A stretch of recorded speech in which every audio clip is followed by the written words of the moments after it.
Penyanyi terkenal Datuk Awi meluahkan rasa syukur yang mendalam apabila dua anak perempuannya berjaya menamatkan pengajian mereka di Management and Science University. Menurut laporan Cosmo, apa yang lebih membanggakan, Puteri Alifa Antasha Ahmad Azhar telah dipilih sebagai penerima anugerah industri berikutan kejayaannya memperoleh purata nilai grade kumulatif 3.78 dalam ijazah sarjana muda kreatif video dan fotografi. Sementara itu, seorang lagi anaknya, Puteri Alea Antasha Ahmad Azhar pula berjaya menggenggam ijazah sarjana muda pengurusan acara. Guys, sebelum kita lanjutkan dengan topik inspirasi ini, jom subscribe Drama 2.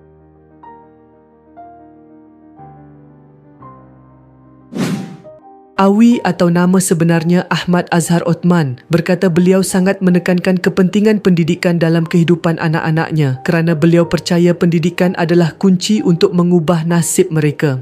Alhamdulillah, dua anak sudah pun selesai pengajian mereka. Seorang lagi anak, Putra Ahmad Merah, sedang melanjutkan pelajaran di Universiti Islam Antarabangsa, ujarnya. Saya tidak pernah menghalang anak-anak untuk mengejar minat mereka. Cuma saya selalu pesan kepada mereka, apa sahaja yang mereka minat, pastikan mereka habiskan pengajian mereka, katanya lagi ketika ditemui pada Majlis Convocation MSU ke-36 baru-baru ini. Awi turut mengakui bahawa ilmu adalah perkara yang amat penting meskipun beliau sendiri bergiat dalam dunia hiburan yang sering dilihat dengan aura glamour. Menurutnya, ilmu dapat mematangkan seseorang, membantu mereka menghadapi segala cabaran dan juga memudahkan pencapaian matlamat hidup.